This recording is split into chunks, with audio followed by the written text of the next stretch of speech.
name's Courtney Morris, and I cook histories, forgotten recipes out of random cookbooks I find, and sometimes websites, and sometimes submissions, which are always fun, so send me one. If you're new here, thank you for stopping by. I hope you enjoy the video, I hope you explore the channel, and I hope you hit that little subscribe button and join our community, because I don't know about you guys, but I have a lot of fun. And if you are coming back for more, thank you again for showing up to my little corner of the internet. I really enjoy it. Please say hi in the comments, let me know you're here. All right, let's get into it. So today we're gonna be trying spoonbread, which I think I've heard of, which I believe is a custardy version of cornbread, which I love cornbread. I am team sugar in your cornbread all the way. I will eat the other stuff, but you know, just let it be known. This hails from the American South and is a very, very old recipe. And I was looking for a stuffing alternative. Now, I love stuffing, but again, I'm trying to make this a little more lively or, you know, interesting. Interesting is a good word. I found a spoonbread recipe that was under like Better Homes and Gardens of like 50 vintage recipes we need to bring back, and I was looking at it, it looked pretty good, but it was too modern for me. So of course, we head to the 1940s to take a look at that recipe. Okay, so this spoonbread recipe hails from 1945 from a cookbook from the Crisco company, when they finally decided that Crisco was fit for consumption and not just for, you know, greasing things and other items. They started to put things in baking. This kind of cracks me up because it's kind of the same principle as how Listerine started out as a bathroom cleaner and then somebody decided to put it in their mouth. And voila, we don't clean our bathrooms with it anymore, do we? So, Crisco's the same thing. Somebody decided to try to make a vegetable oil fat that would be shelf stable for soap making, because it wouldn't melt, and it was a cheap way to be able to use up the seeds from the cotton plantations and the cotton mills. And that's what Crisco was made of in the beginning, was cottonseed oil, which is where you get the term Crisco, from crystallized cottonseed oil. Sounds fantastic and really appetizing, doesn't it? But anything that had to do with the cotton process was ingrained in people's heads for fabrics and paper products and industrial items, not food. And so there was a huge ordeal with Crisco of like people trying to guess, hey, what's in it? What's in it? What can you tell us your process? And they would kind of dodge around and say, Crisco's the best. You need to do this. And they wouldn't actually give a straight answer of what was in it. But they won people over because obviously it's still a thing and we still ingest it. So I guess they figured out that since it didn't kill you immediately on the spot, it was ingestible and you're gonna live at some point. I'm not a big fan of vegetable oils or, you know, any processed oils like that, but in small amounts in baking, I will make a concession. Also, 1 cup of white cornmeal. I have yellow cornmeal, so sorry, not sorry. Same thing, it's just slightly different flavor. Okay, so I need to cook 1 cup of cornmeal in 2 cups of boiling salted water. So I didn't read that I had to put it on here, so I boiled some in my pot already. So this will speed up the process just a little bit. A teaspoon of salt. This is my half teaspoon, so I'm using 2. All right, and then we will pour that in. Now, the one thing about these big name recipe books is sometimes they're actually pretty good, and sometimes it is just like you obviously just needed to print something to get published, because this is not good. It's supposed to get to boiling, and then we boil it for 5 minutes, so it's not quite boiling yet. One of the reasons I picked this recipe over the others, and there were a lot of others that actually looked pretty good, like had some different seasonings and spices, and that could be sounds pretty delicious. This one is literally 6 ingredients that are very common. I mean, aside from Crisco, you could use any fat. You could use lard, tallow, olive oil, butter, margarine, whatever. This is just their brand propagating their brand. I mean, if you've been with me for any length of time on this channel, I'm really trying to find recipes where if things really go to pot and we're having shortages and we can't find items that we normally would eat, at least we might be able to have simple meals that are easily came by with simple ingredients. It reminds me of when you cook like cream of wheat or like farina or something, and if you let it sit for too long, you get these like lumps in it, and it's like, what? It does not say to stir while I cook this, but I'm afraid that if I don't kind of stir it around a little bit, that it's just gonna get to be like a corn cake. So this is getting thick really fast, like thick fast. And I've got like 2 minutes left. So I'm going to switch back from this because I can't stir that without getting it all in here.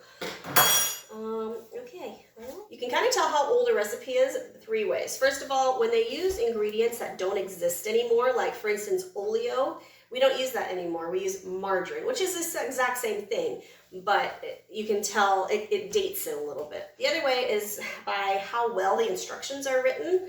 If it tells you add a pinch of this and a handful of that and some of this, it's going to be older. There's no measurements.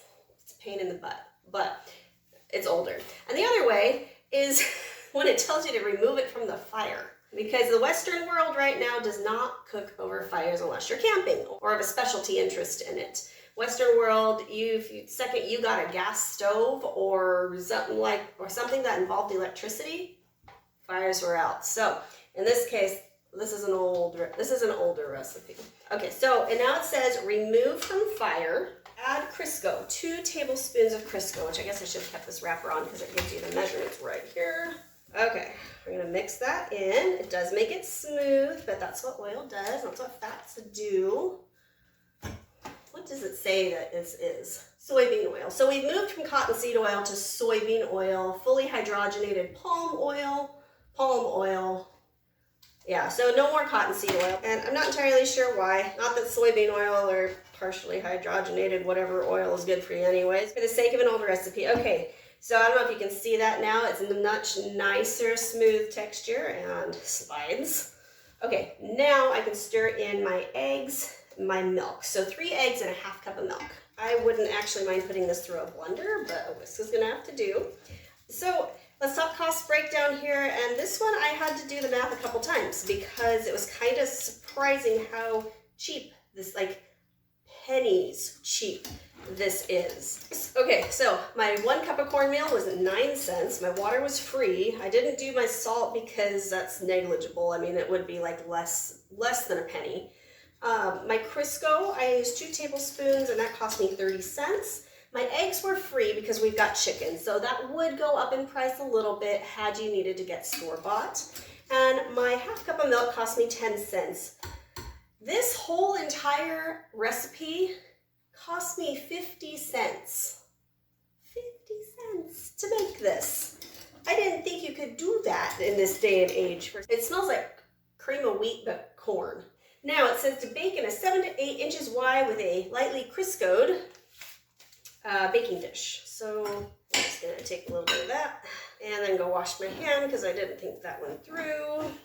All right, so I just made a disaster doing that, but it wouldn't be me if there was no mess. So now we need to bake it in a moderately hot oven, which is about 400 degrees, it says, until delicately brown, so about 30 to 35 minutes. And honestly, I really think I just made cornbread. Like, I really don't think there's gonna be any difference, which is fine. I'll just make chili for dinner and we'll be good to go.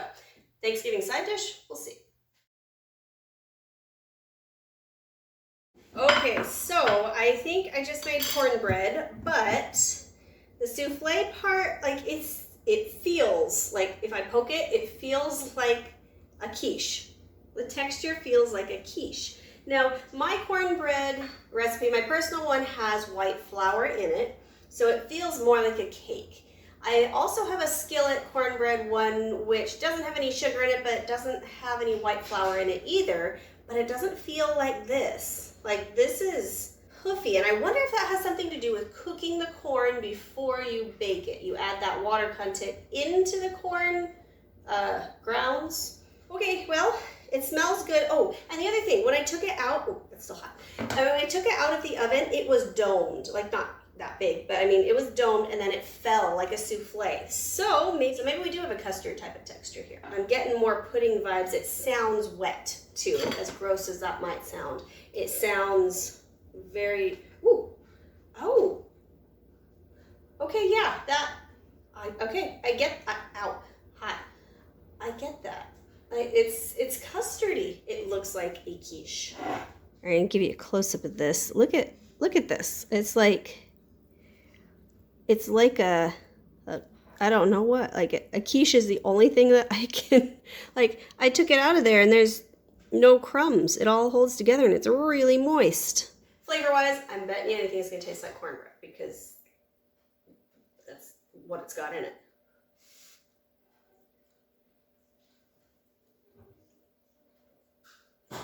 Okay.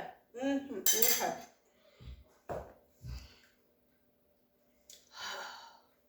I don't know if I like this. It's and it might be too hot. It might be still too warm, but I would assume you eat this warm. It's eggy. It is eggy. Okay, so to put a little perspective on this, if something tastes like egg, I can't eat it. It just doesn't work unless it's like hard boiled. That's different. For some reason, the flavor is just slightly different, and I can do that, and I don't know why. But like, if it's just plain scrambled eggs, can't do it. Plain quiche, can't do it. Not happening. This has an eggy flavor. But the thing I think got me the most, aside from that flavor, was the top and the bottom have a crust. And the inside is quite custardy, to say the least. And so biting into it was almost like biting into a sausage, where the casing has tension and then the insides just kind of spill out. And that's kind of what happened here. It was like a cream of wheat sausage, if you will, you know, just a bleh of what came out. Now, I think this is more of a personal problem. It's me, not this, I think, because there's a lot of people that really like this. And also a lot of people who really like quiches more than I do, and eggs and all that. So if I'm rating this for me and my table, it's a hard no. It's not a thing. However, objectively speaking, for somebody else, for the ease of it, for the price of it, and for what it makes, it's a good side dish if you like egg flavor and don't mind a smoother texture.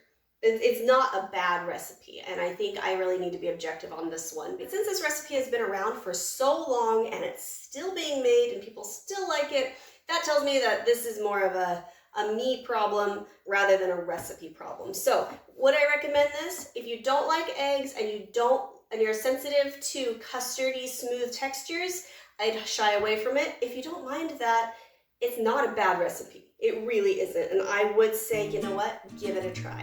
If you have made it this far, thank you so much for joining me. I hope you enjoyed this recipe. Thank you for spending a little bit of time out of your life in my little corner of the internet. And I hope you hit the subscribe button if you haven't already, and join the community. We are growing and it is so much fun. I love speaking with you guys. Go ahead and drop me a comment. Let me know that you're here. Let me know if you actually like this stuff or if you know what this is.